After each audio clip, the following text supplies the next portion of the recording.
the weather pattern has shifted across the U.S., causing temperatures to soar for much of the country and melting the most snow we've seen all season. So does this pattern change mean spring is here to stay? Or is winter going to battle back with snow and even more brutal cold? Let's talk more about it in this forecast update.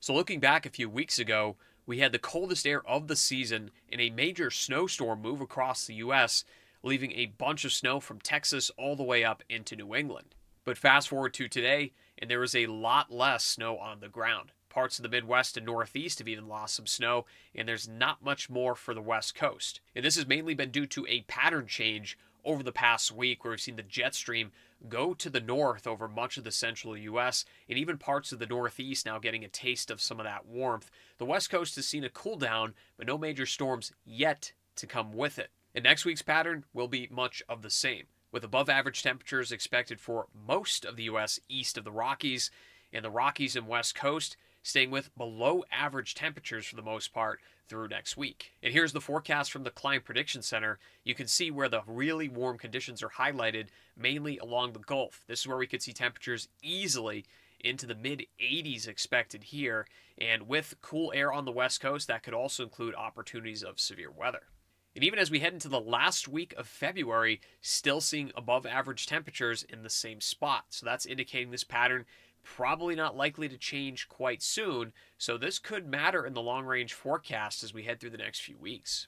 But if you're curious about the temperature forecast over the next several days, this is how high temperatures could get as we move through the next week. Notice on Tuesday, one of the hotter days here, temperatures getting into the mid-70s and 80s through the central plains, and that heat will continue moving eastward. Even notice in southern Texas by Thursday, temperatures could be in the 90s, 70s getting up into central parts of Missouri, even into Illinois, Tennessee getting into the 70s, and we could even see some 80s into parts of Georgia, South Carolina. So this is a complete flip from what we were dealing with earlier in the month. So will this pattern stick around, or is this just a fluke and the cold weather will start to come back? Well, as we look at the ENSO forecast, which is the El Nino Southern Oscillation forecast, this is basically whether or not there's warmer or colder than normal waters in the eastern Pacific. And this does dictate what we see in the U.S. in terms of the weather pattern. As we head through the next few weeks, we're going to see a dominant ENSO neutral pattern, which will take shape as we head into March, April, and May. So we're expected this in the forecast. We're already seeing it this month, and that will dictate, for the most part, where we'll see warmer and colder conditions across much of the U.S., and eventually this becomes an El Nino later in the year, and especially as we head towards fall. So if you watched our winter outlook forecast, you're already familiar with this concept of how the ENSO cycle can dictate the patterns in the U.S. Right now we have a weakening La Nina, as you can see, some cooler than normal waters in the eastern Pacific there, but it's really starting to transition to a hard ENSO neutral pattern, which is going to really take shape as we head through the next 3 to 4 weeks here. In a typical ENSO neutral pattern, this is what it looks like during mid-winter conditions. We are already very familiar with this across the Midwest and Northeast this season, as it has been very cold and very snowy in some areas, and that does happen when you get an ENSO neutral pattern because the cold air from the Arctic is allowed to come down a little easier with less pressure on the jet stream.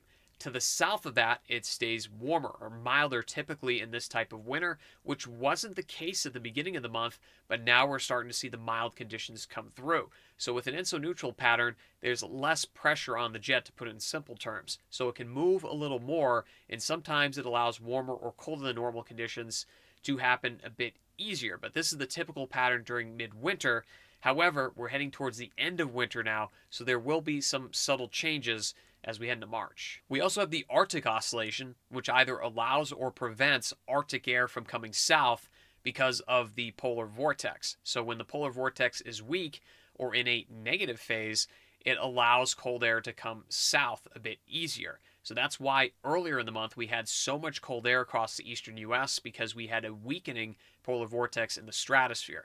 But when it's in a positive phase and it strengthens, that cold air remains a little closer to the poles. That's what we have right now. It's around neutral to slightly positive, so that's going to allow the warmth that's in the southern U.S. to stay around for a little while. However, as we get later into the season, it's harder and harder for that bitter cold air to go farther and farther to the south. So over the next few weeks here, I do think spring conditions are going to stick around in these states. So from Texas to Georgia, even parts of South Carolina and Florida, you're basically dealing with your normal springtime conditions, if anything, feeling a little warmer at times. There may be a cold day or two, but the overwhelming majority of days are looking warmer. You go farther to the north, places like Kansas, Missouri, all the way to Virginia, you'll see more warm days than not, most likely. That doesn't rule out a couple of colder days and potential for a little winter weather to sneak in here, but at this point, these highlighted areas probably dealing with springtime conditions. And I also want to note some of the West Coast and inner Rocky Mountains, very difficult to highlight with the higher terrain that can still get snow, but there also are some areas that are going to experience spring-like conditions. And one thing that we look for springtime conditions are when trees start to leaf out. And you can see this from the West Coast going down into the southern plains and into Florida. In some places, we're now ahead of schedule where we actually were behind schedule because of the cold air earlier in the month. So we're going to start to see more and more of trees starting to bud out as the warm weather makes it into the forecast here. So I made this February forecast back in October, and for the most part, it's worked out for the Midwest and Northeast. But at the beginning of the month, it was so cold across the Southeast, things were trending below average. But now with this warm-up coming into the forecast here, above average temperatures, if not well above average temperatures for the South, you will most likely end up with the month being above average because of this big switch. The West Coast, this is where things will get a little interesting because over the next few weeks with this substantial cool down on the way, there may be some locations that actually don't end up with well above average temperatures. So those locations are where things have changed a little bit because of the next 2 weeks being a little bit cooler than expected as the pattern has shifted. And this really matters for the snow outlook because now with the storm system likely to move into the West Coast, which we'll talk about later, I do think that there actually will be more conditions around average, which was unexpected because with the dominant ENSO neutral pattern, it's usually very dry across the West Coast. You can get some brief breaks, but this one looks to be about 10 days of storm activity. So that is certainly good news for locations that need the snow, ski resorts out west. So that is helpful. I still think you'll be below average for the month, but not well below average at this point, which is definitely good news. Into the Northeast, that's where things have been pretty snowy, have been pretty active, but we're still missing one snowstorm. And I do think as we head through the end of the month, we still have time for one more on the way. So as we take a look at the storm system forecast over the next few days, we'll be tracking a storm across the south through Monday that will be producing severe weather through parts of Alabama, Georgia, Florida, and potentially South Carolina as well. This storm touches the East Coast with a little bit of snow near places like New Jersey, Connecticut, New York, and then that storm is gone. But now we move our attention to the West Coast with a big storm system coming in here that will be producing a decent amount of snow for parts of the Rockies, if not a lot of snow for the Sierra Nevadas as we head through Monday, Tuesday, even Wednesday. A secondary storm coming in on Wednesday and Thursday to produce even more snow, and that will be affecting places like Utah and Colorado by Friday. And then that storm will start to head to the east and interact with some cold air that's in the upper Midwest, which will produce some snow potentially for places like Minnesota and Wisconsin and Michigan, and then even into parts of New England.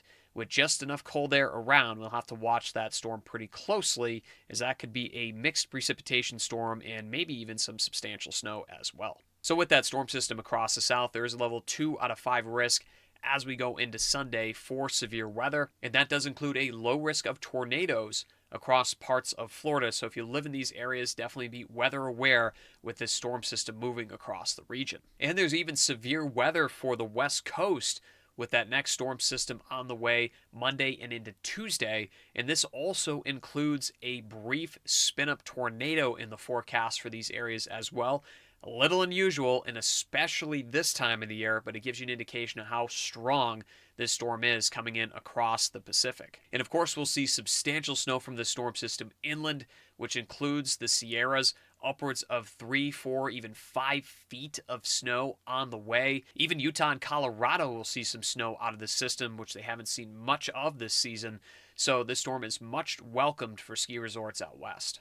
So as we head into the month of March, I don't expect this pattern to stick around.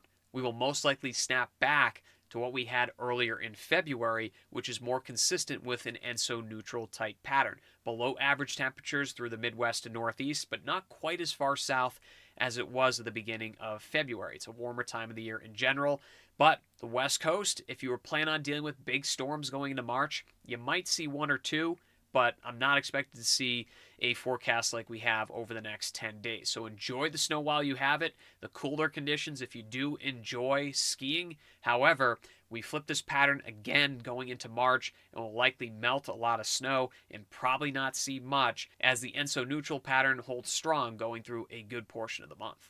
And if you like this video, feel free to like and subscribe to the channel. Check out more of our video forecasts on the screen over here, and I'll have a March Outlook video coming up as we head into next weekend.